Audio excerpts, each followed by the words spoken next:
You know, Rebels, if you've been checking out some of my promotional ads on social media, you'll be aware that I have been using a lot of AI programs to help me create ads. But you know what? There's a lot more uses for AI than just funny little videos. And I'd like to introduce one of our new sponsors, Podium. It is a leader in creating AI tools for podcasters. Now, let's say you've got a podcast, or maybe you're even thinking of doing a podcast. You're probably wondering, well, how can AI be integrated with your workflow? I'll tell you about Podium. As a podcaster, you know that writing show notes and creating chapters and transcribing episodes takes a lot of time, and it can cost you a lot of money too. But you know what? That's where Podium comes in. It's an AI tool designed specifically for creators and podcasters with the goal of making post-production tasks quick and easy. And in just a few minutes, Podium generates show notes, chapters, summaries, clips for social media, a full transcript, suggested episode titles, social media posts, and more. Whew, that's a lot of work for one little program. Your show notes are key to your podcast's success because it helps new listeners find your podcast and they'll know if it's a fit for them. You know, kind of like Too Many Podcasts. It also improves your SEO, that's your search engine optimization. Ooh, big phrase there. And overall accessibility. And with Podium, you can focus on creating a great podcast and let Podium's AI do the heavy lifting. But Podium isn't just for solo creators and podcasters. It's a game changer for editors, producers, marketers, agencies, and production studios. Teams that use Podiums are able to increase workloads, decrease turnaround times, and improve their quality. How does it work? Very easy. First, go to Podium's website, and you'll see that link that's right there in the show notes. You get 3 hours free just to try it. Pretty cool, huh? And using that link also supports this show as well. And you know what else happens? Because I'm a good guy. You use my link, you will get 50% off for your first month. So visit the site, upload an MP3 file, and download your files, and that's it. And if you need anything else, you can use Podium GPT to generate articles and any marketing copy you might need in seconds. Instant show notes, transcripts, chapters for your podcast or channel. This will level up that podcast. So check out Podium today. The Sherpa Screening Room is a presentation of Too Many Podcasts, which is brought to you in cooperation with the SJ Network. If you're someone who'd like to appear on podcasts, contact Stephen Joyner at s-j-network.com. This show is hosted by Jim the Podcast Sherpa. With a name like that, you can't say I didn't warn you. This week, it's the return of the Sherpa Screening Room. Today's guest is actor Brian Elliott, who will be discussing the life of an actor, along with his previous and upcoming projects. In case you've been wondering where the Sherpa has been, the rumor around Mount Podcastia is that he's preparing to run for president, but he's still trying to figure out what countries he's allowed in. It's amazing how one incident involving a dollar bill and a can of SpaghettiOs can derail a political career. Coming to you from Sherpa Chalet in beautiful downtown Mount Podcastia, it's time for entertainment interviews in the Sherpa Screening Room. Grab an aisle seat and a bucket of popcorn, but don't crunch too loud or you'll miss the show. Now, here's your host, Jim, the Podcast Sherpa.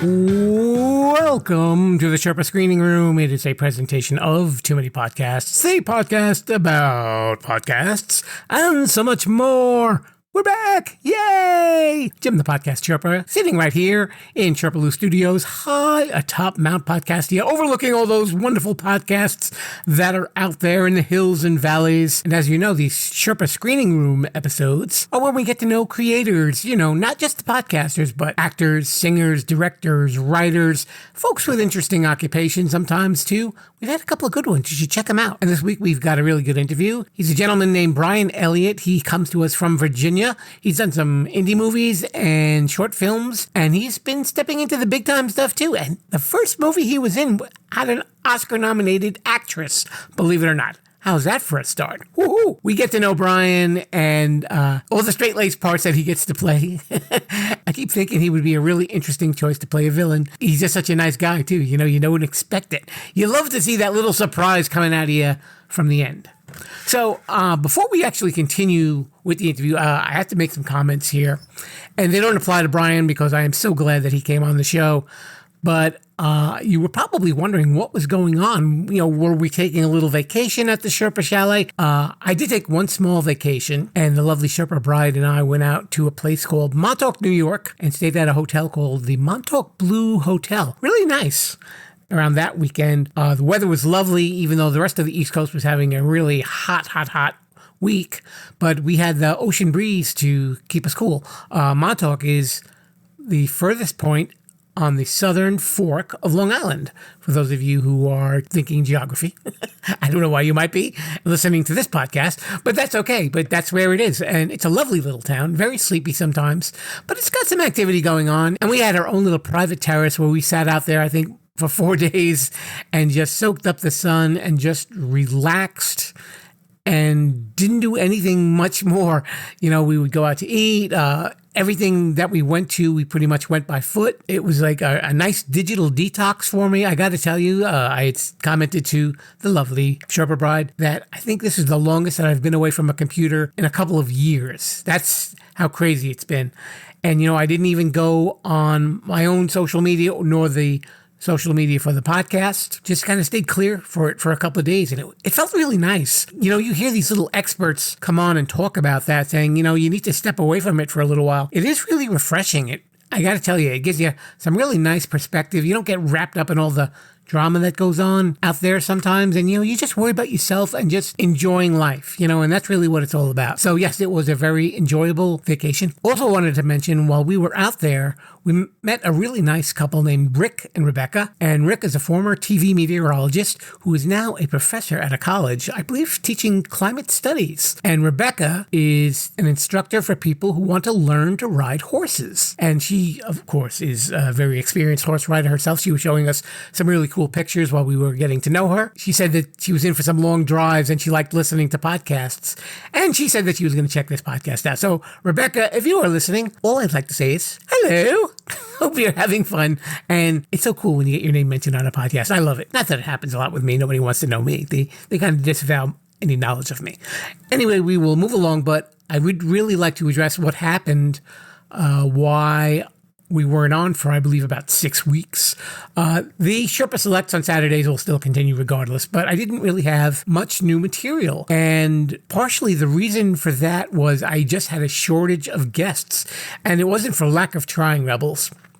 I reached out to a lot of people, and I got a lot of, yes, I'd like to be on your show, and then you message them back or email them back, and you say, well, when would you like to come on? And then they don't respond. And then you're left hanging with like, okay, I have a day to prepare a show and there's no backup guest. And this was going on and on and on. There was a Facebook group that I tried to get some guests on previously, and I really had limited success, but I'm going to call them out. They're called Podcast Guest Connections, and they won't publish my postings about being frustrated with people who won't commit to interviews.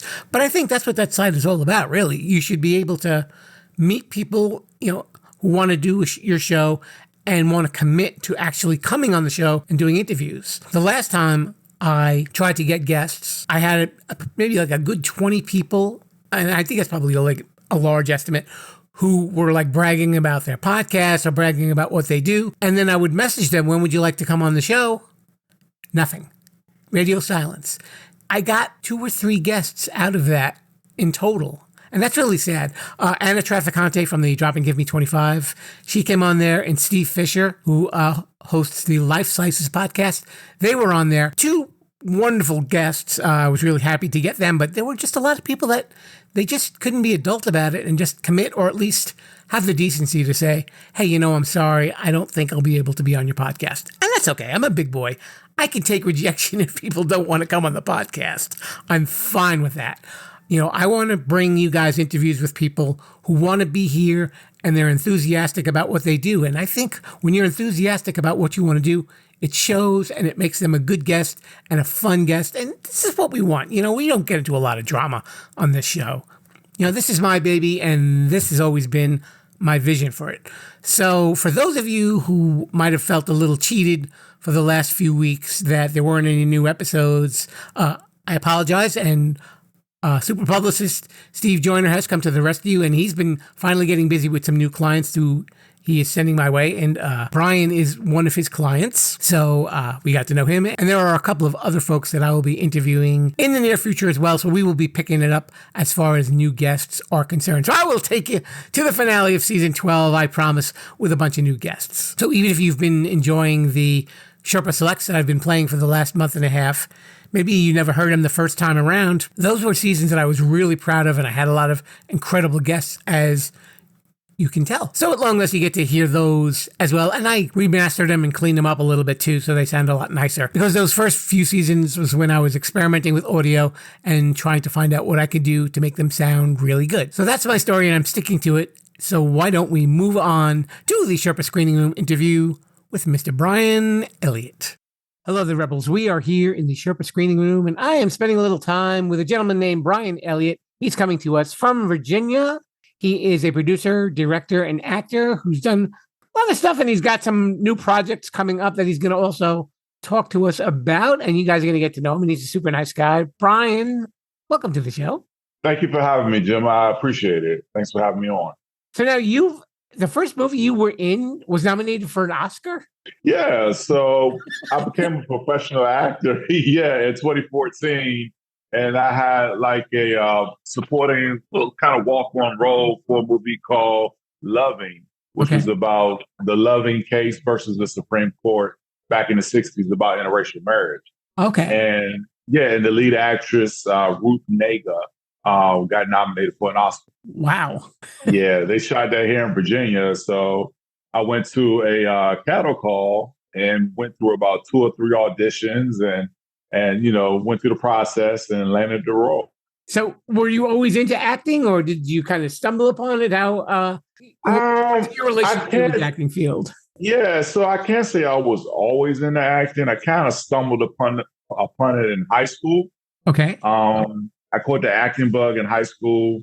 So back I started in 98. I graduated high school in 2000. So I think about my junior year or so, I did my first short film.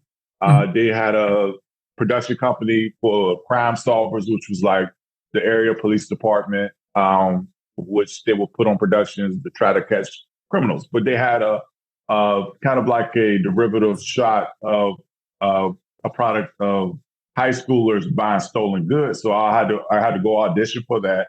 And I landed the role of the character who bought stolen goods, unbeknownst to him, and ended up suffering the consequences. Yeah.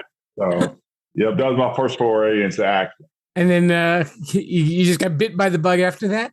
I got bit by the bug after that. I did some theater plays in the area, and actually in Northern Virginia. My first stage play was of Mice and Men, and I actually got to play Crooks, the older gentleman farmhand.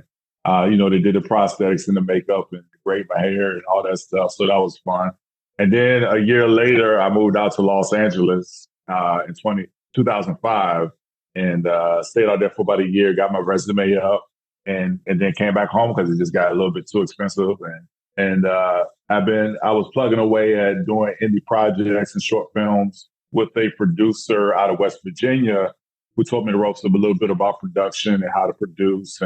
And he put me in some short films and independent films. And he actually had a TV series that was on kind of like Cryptic TV. And you heard of those Digi networks that were out? Yeah, so he had a show on the Digi network, and I actually had a guest star role on one of those. So that was pretty cool. Oh, wow. Okay. Yeah. So now, what kind of actors did you admire? Like, when you, I'm sure you were a fan of like the movies and TV and stuff like that. Were there anyone that anybody that stood out? Well, as my career progressed, I mean, we all know the names, of course, Denzel, Samuel, and Wesley, and those kind of actors. But as I progressed in my career, I kind of looked up to Terrence Howard and Dennis Haysbert because they were kind of my archetypes, So that was more along my line of admiration and what they were able to do and accomplish and the kind of careers that they had. Are there certain roles that you're drawn to, or you're kind of wide open to? I'm wide open, but normally my type is played straight guy. The mayor, the police officer, politician, the businessman, the suit. You know, you look good in the suit, then. Yeah, I appreciate it. Yeah. Maybe the bodyguard, because I'm like 6'2", 250. So it's like I can play a bodyguard, or somebody who's a strong hand.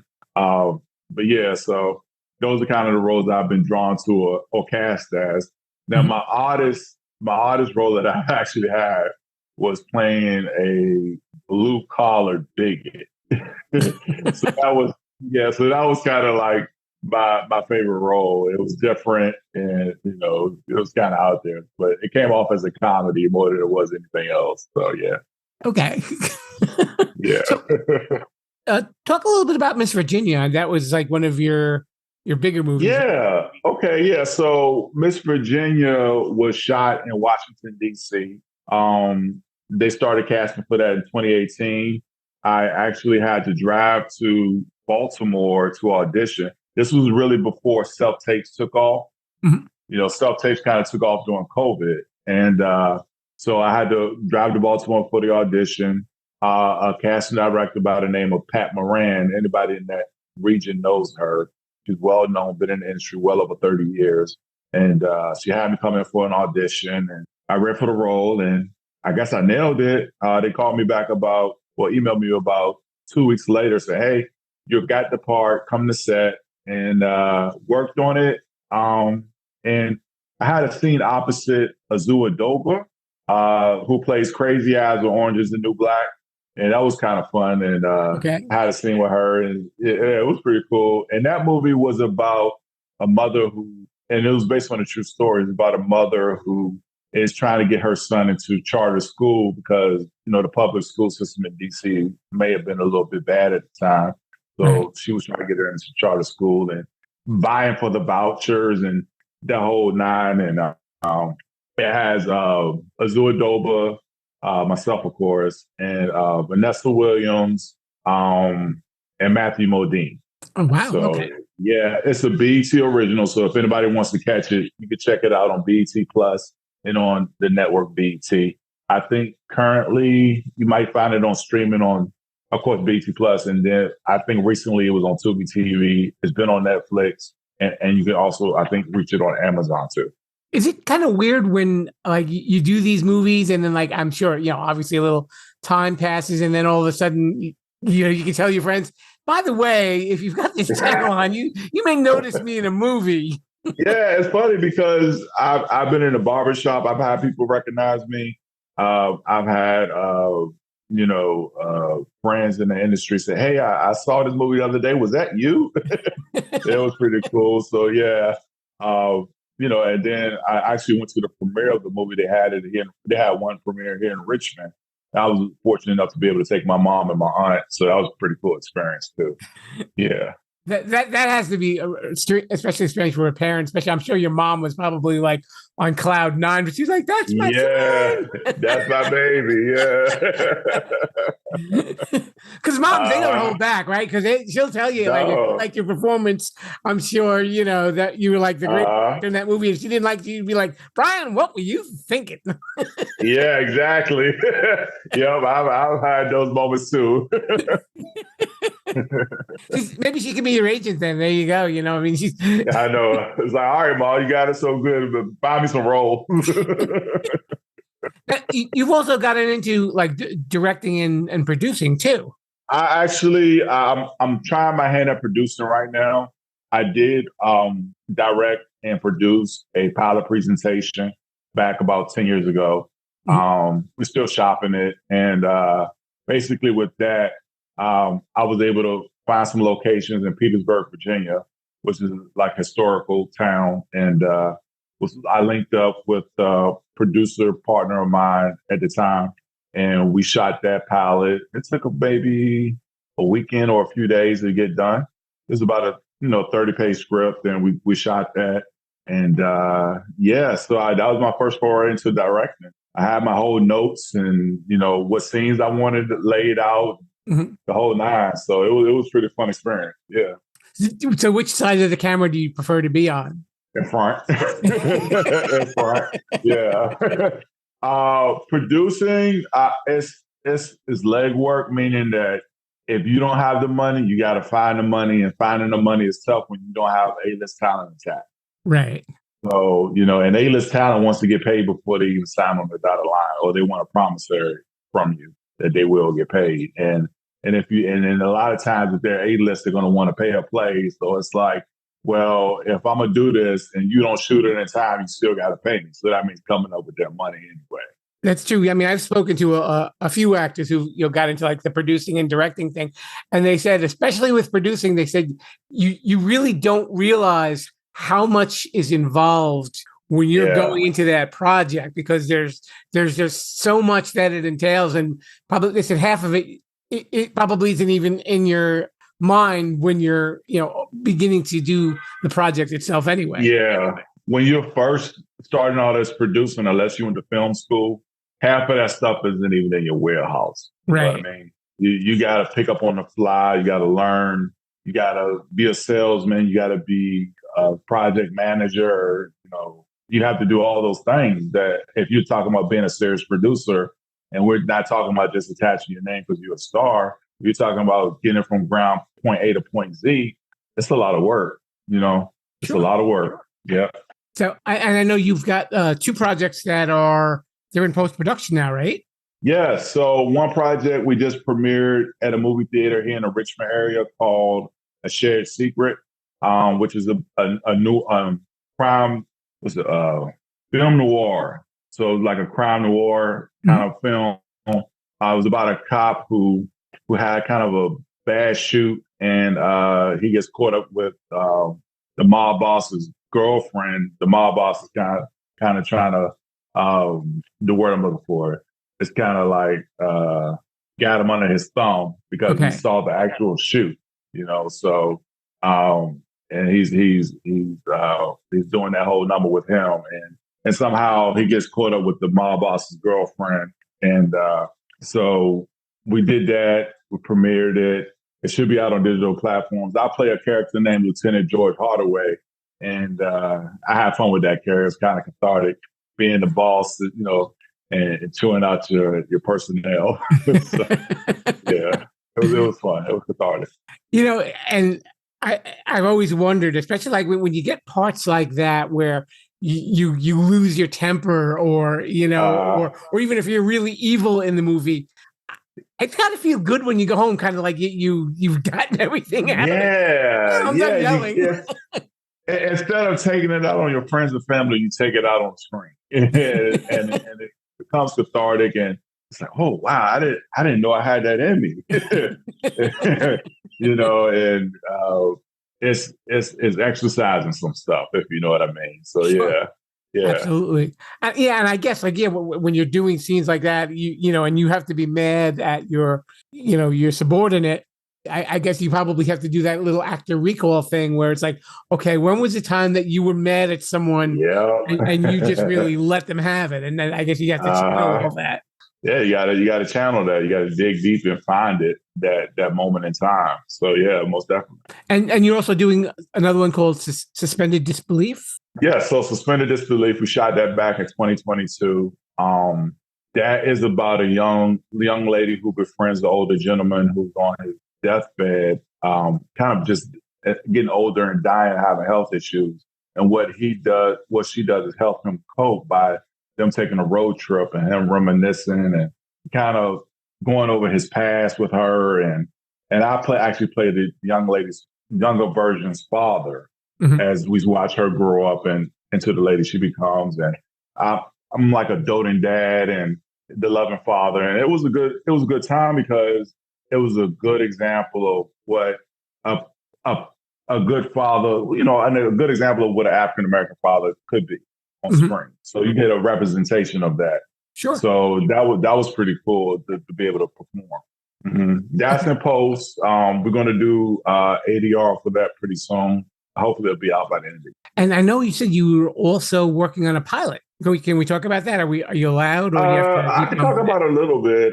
It's called Redemption. And I play a character named Agent Stone. I'm attached. Right now it's under wraps. I can't give out the plot, but we're in negotiations for that right now.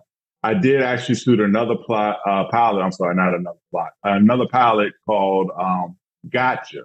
And we shot that here in Richmond back in 2021, right after COVID. And we got it shot to BET. And, that kind of didn't go as we had planned, but we actually have it right now in talks with a telecommunications company out of Africa. So we're trying to see what goes and see where we can go with it. And see if we can get it off the ground. So that's still in the air right now too. It's interesting. You're telling me about a lot of the different parts that you played, and it's, a lot of very straightforward, straight-laced type characters, the dads, the police officers, But I would imagine that I could see you getting cast in a movie where like you're the bad guy and nobody knows it until the end because you know how to play that straight role, and it's like, well, now the truth is going to come out. It would be nice to get a character like that. I think that would be pretty fun. Whether it be me making a character myself would be an option too. Right. So we'll see. I do create some television show I did, like a pilot presentation I talked about 10 years ago, and I'm putting things to paper, and hopefully right now I have some being reviewed. I think HBO peeked at it, and a couple of other companies, like major media companies, that just taking a look at it right now and seeing what we can get.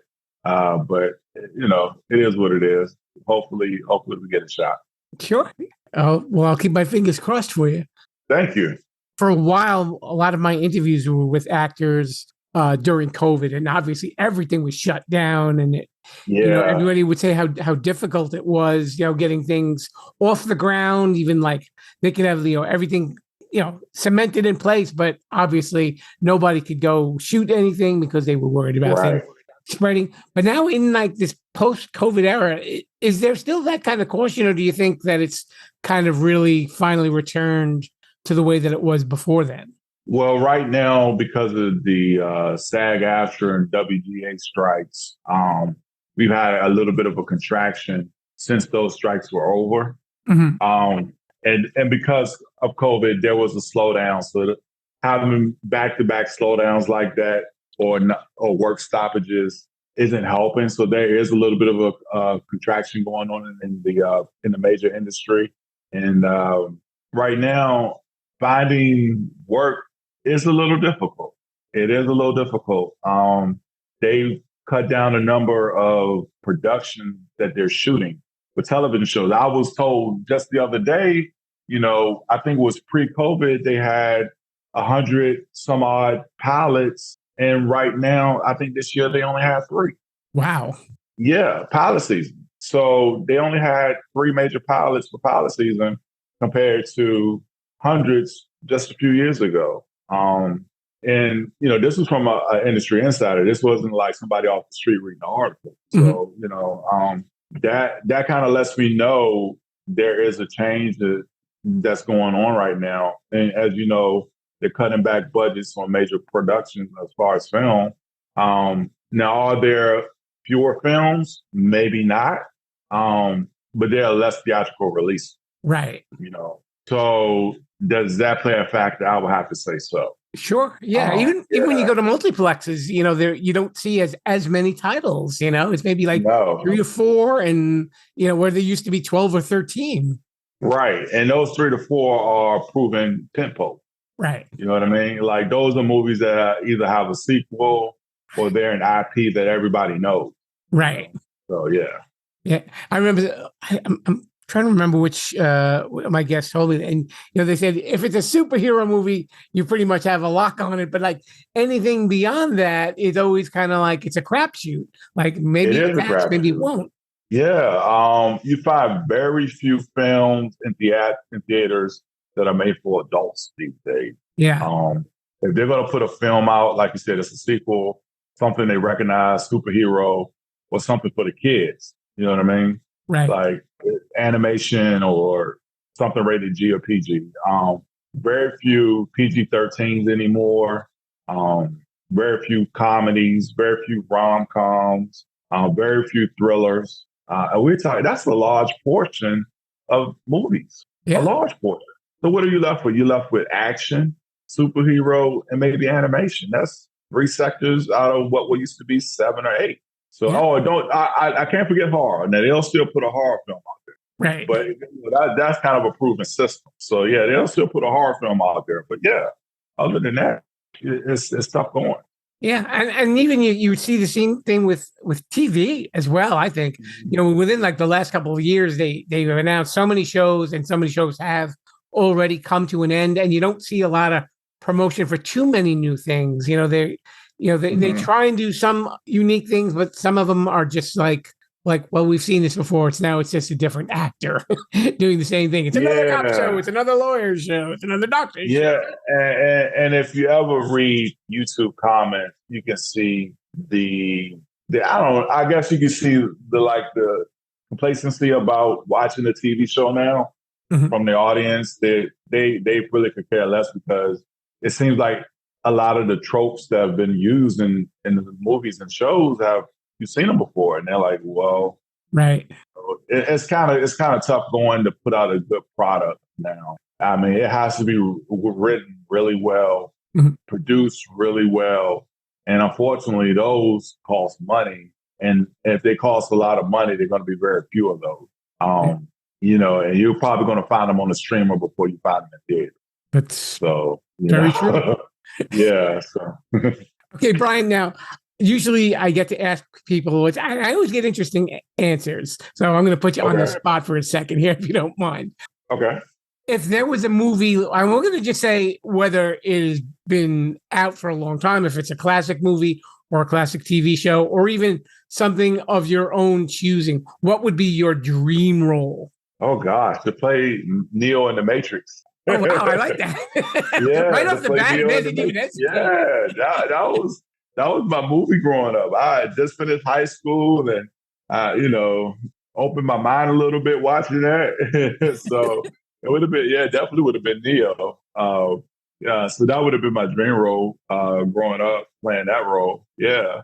All right. I like that. And you get to do the slow motion fighting too, right? Oh, yeah, the slow motion, stopping the bullets and getting some kung fu in. Yeah, I would definitely love that. I like it. Yeah. So if people wanted to learn a little bit more about you, Brian, where can they go? So I have a couple of web pages. You can go on IMDb. You can find me there under Brian Elliott. I have a web link for that. It's imdb.me/Brian Elliott. BrianElliott. So they can find me under Brian Elliott. 2 L's, 2 T's. And you can find me on Facebook.com/Wanna Lead. WANNA Lead. Wanna Lead. So you can find me on those 2 websites. So yeah, that's where you can find me.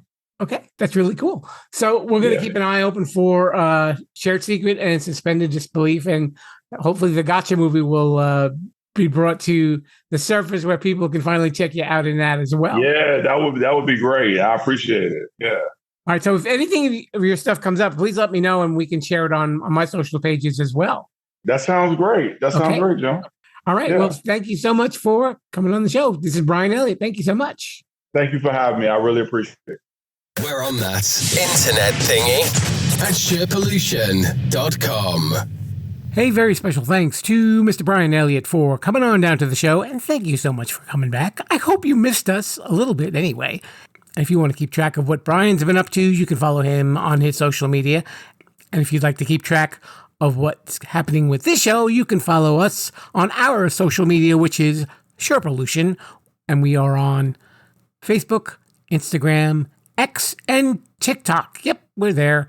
I know I haven't put too much stuff on X or TikTok lately. I've been having issues with my little video program, so you don't get to see my little goofy AI videos, but hopefully that will be remedied in the very short future. I'm keeping my fingers crossed for that. We hope that you were enjoying this. You can listen to the show on podcast apps everywhere, Sherpalution.com, or the Sherpalution YouTube page, and I received a notification that over 3,000 views on the YouTube page, and that's pretty good for something that I really kind of put minimal effort into. But I think it's all going to merge into my listens from the podcast apps as well. So we will have massive numbers and everything on the chart will change. Everything. I think I mentioned this once before. But thanks so much. We hope that you come back again next week. New episodes every Wednesday. And for the time being, we will be doing Sherpa Selects on Saturday. It's Saturday Sherpa Selects. Say that 5 times fast. I can't. I don't know.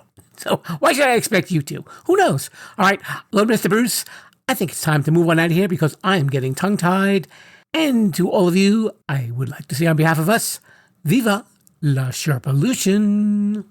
Thanks for listening to the Sherpa Screening Room. Don't forget to subscribe, rate, review, and share this podcast. I'm Mr. Bruce, and this has been a Sherpalu Studios production. Viva la Sherpalution!